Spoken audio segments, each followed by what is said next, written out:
There was a time in human history where in every civilization there was a type of class within that society that was able to earn swords, shields, helmets, spears, bows and arrows in order for that specific class to protect that specific society. And that class was the warrior class.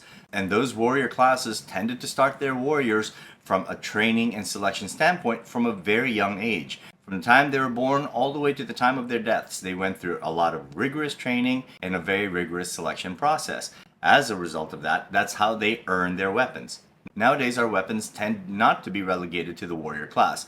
They are a consumer product. These are things that we can get easily on the internet. Although the Doce X16 Ginunting is something that you can get off of the internet and we can discuss on a civilian platform like YouTube, I have to say that one of the important things that I really like about the Doce X16 Ginunting is the fact that it was designed by Boyce, who is a CQB instructor and firearms instructor, as well as a longtime student of Mike Janich from Martial Blade Concepts, but also a longtime athlete and Brazilian Jiu-Jitsu practitioner, is that when he designed this specific Ginunting, he had a very specific purpose in mind. He was going to be a participant on Knife or Death, which is really one heck of a marathon and a test of a swordsman's skills when it came to the use of their specific blade.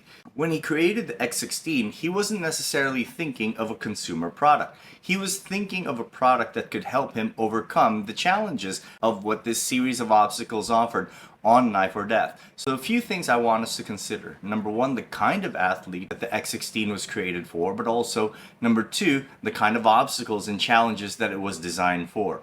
By addressing these two items, it should answer one of the important pieces of feedback that I've gotten over the time that I've owned the X16 is the matter of its weight and how it handles in the hand. In my opinion, Boyce is a very good athlete, and as a firearms and CQB instructor who is committed not only to his martial growth but also to his athletic growth, this is a person who I can safely say is above average as it relates to the general population. He keeps himself in shape. The fact that the X16 Ginunting was designed by this individual for himself for the Knife or Death contest should tell you it was designed for a particular martial athlete in mind of someone of his caliber. The second thing I want us to consider is that the challenges of the Knife or Death contest required a high level of robustness as well as fine sharpness to cut through all types of materials with the blade going through several types of pressures and velocities.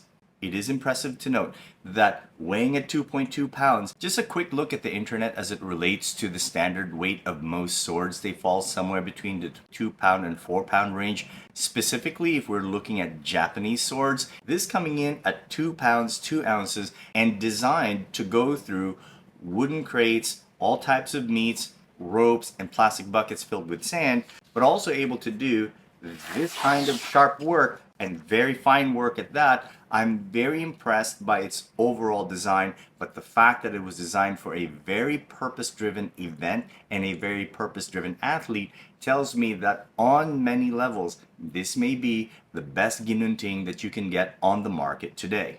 If you are looking to purchase the X16, there's a couple of things that I want you to keep in mind. One of them are the items that I discussed. One, you have to think about being at the level of athlete that Boyce happens to be in. You have to be somebody who's a little used to lifting pretty heavy things. You have to have a pretty extensive background in weapons, both on the edge weapon side, but I suggest even on the firearm side. What I'm about to say here may come off as a little bit harsh, but if the majority of your weapons training happens to be stick-based, this may not be the sword for you.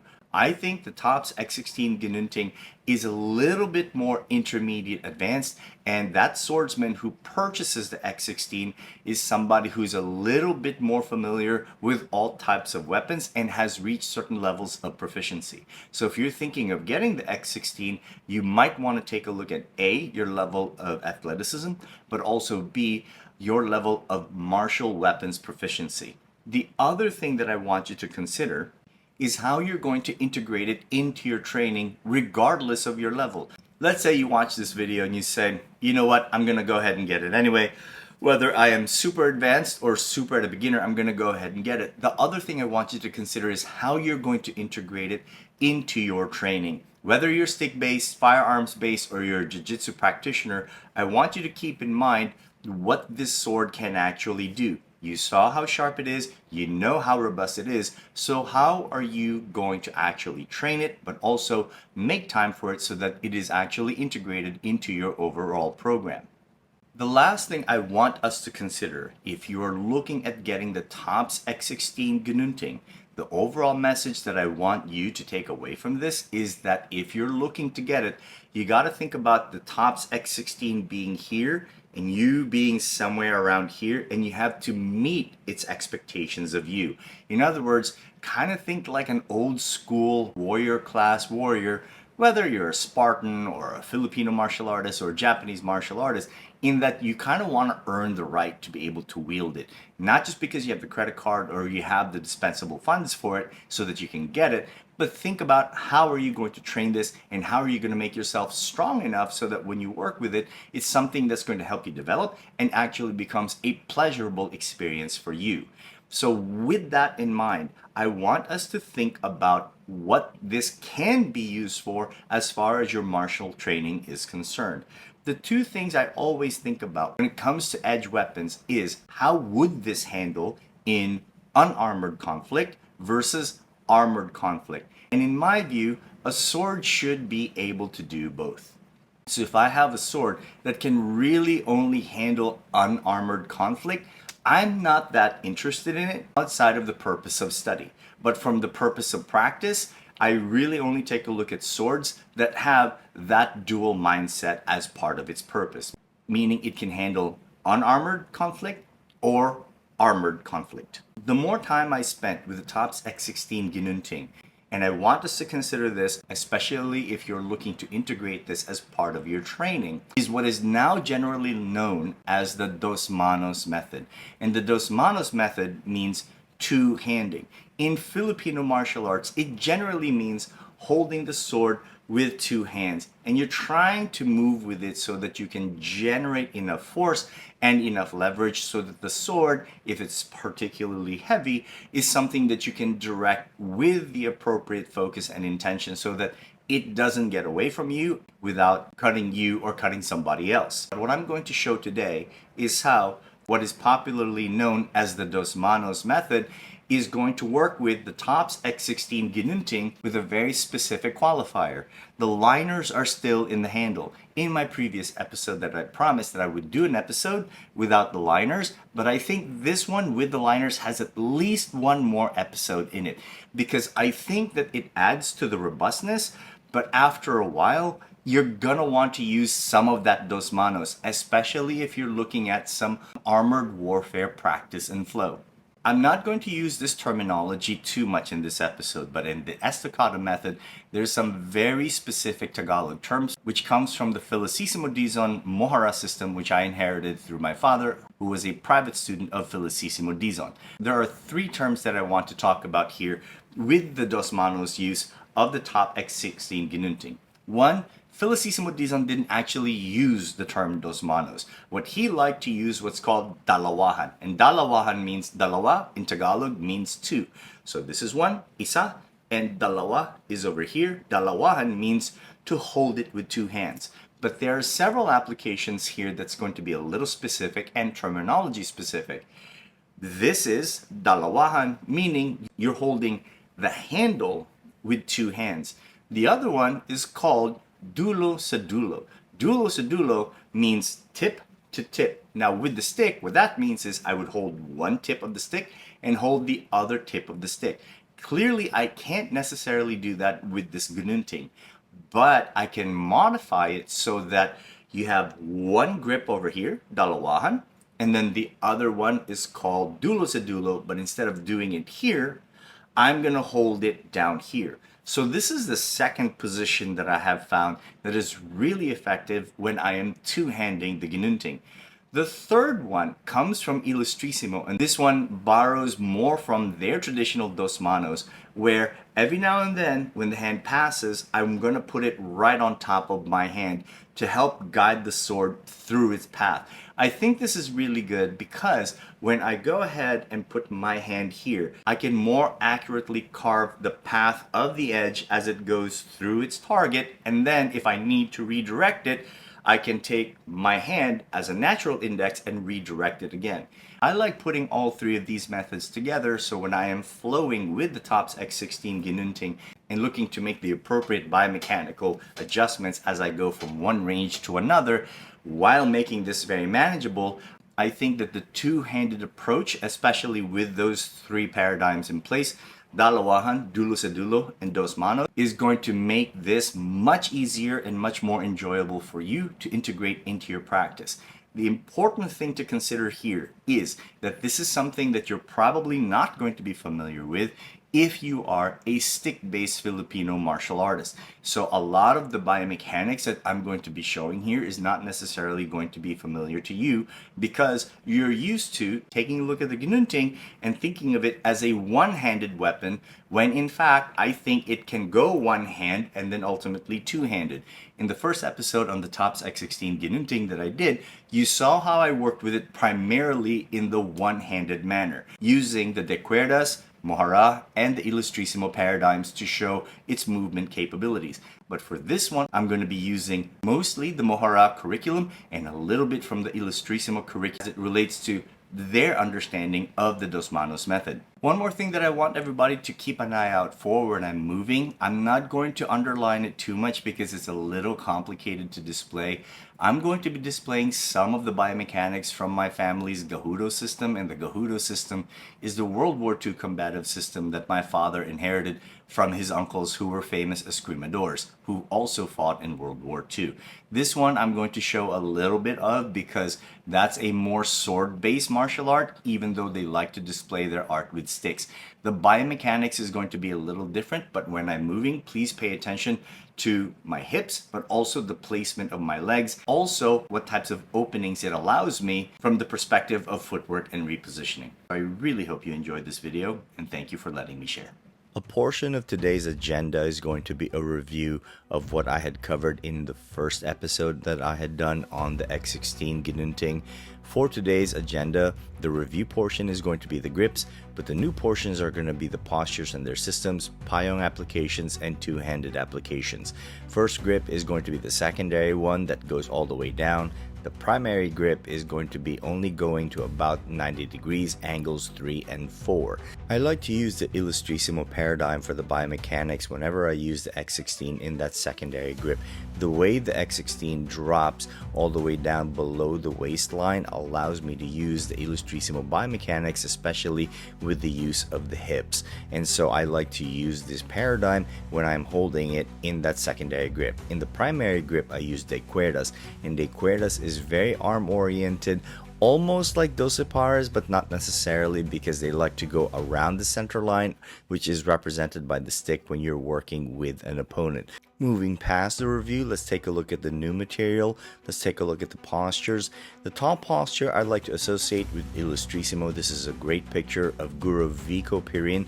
That's a very typical posture that you find in Ilustrisimo. They like to stand tall to maximize their defense. For the knee bent posture, I tend to associate this with Doce Pares only because I learned Doce Pares first from my father, so most of the stances I saw when he was demonstrating it was knee bent. This is a picture of the great Doce Pares Grandmaster, Guru Joni Cañete, and I found that of the three postures, the knee bent posture is the most versatile and the most accessible. It gives you a wide variety of lateral footwork, lateral attacks, so this is something that you see commonly in most FMA. What you don't see too much of are some of these World War II postures that you see most notably in the Leo Huron system because he fought in World War II, but I saw it in my family's Gajudo system because they fought in World War II. You see a lot of these Payong movements because those postures allow you to get really low when you're using those stances. So very hip hinge oriented, gets you low, allows you to use Payong.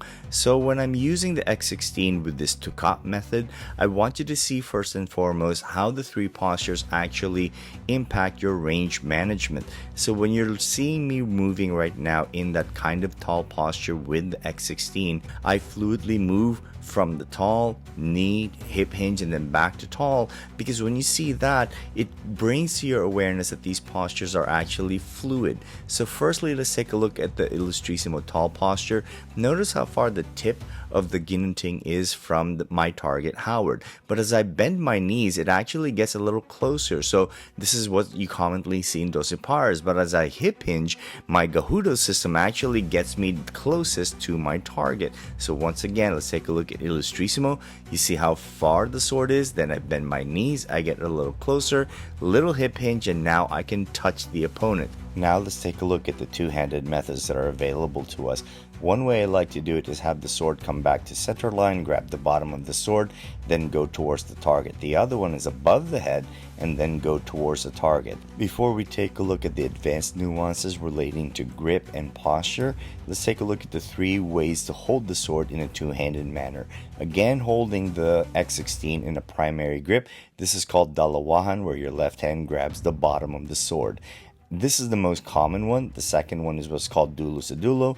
The third one is Dosmanos. So let's review once again. Let's take a look at the dalawahan method. Dalawahan is grab the bottom of the sword. Dulo sa dulo is to half sword it. Dosmanos is to grab your own hand. So let's start to put these together. This is tall posture from Ilustrisimo. We have the knee bent posture from Doce Pares, hip hinge from the Gajudo system.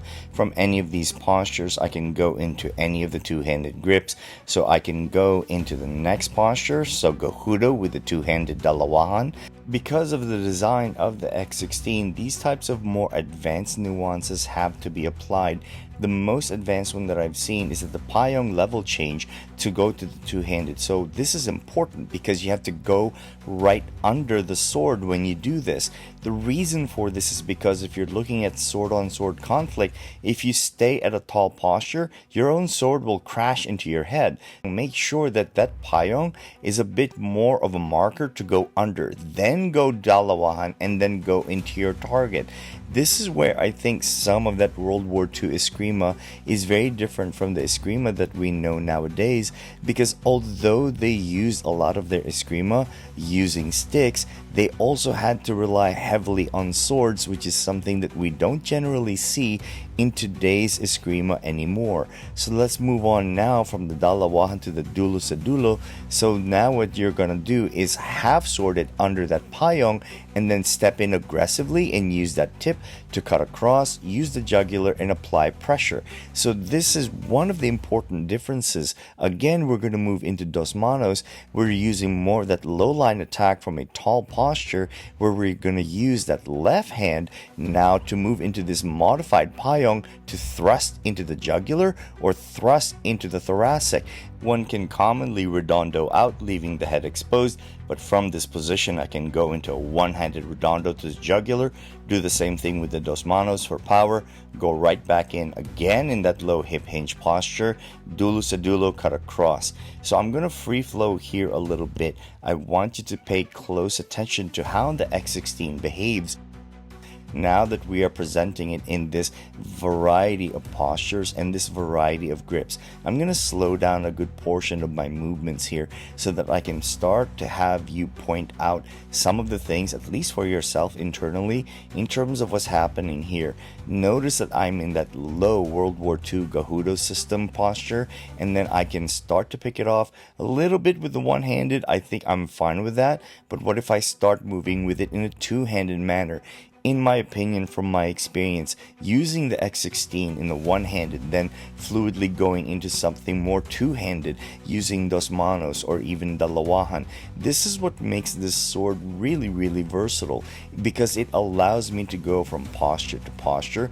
But I think of the three of them, the X16 really excels in this World War II super combative and really super aggressive posture, because there's a way for it so that you can actually sink really low and really get underneath your opponent's sword. Now I'm going to demonstrate it with a little bit of speed. I'm not encouraging most of my viewers to go at this speed because this is a very, very sharp sword, as you know, and this is something that I can do for myself because I've done it for decades.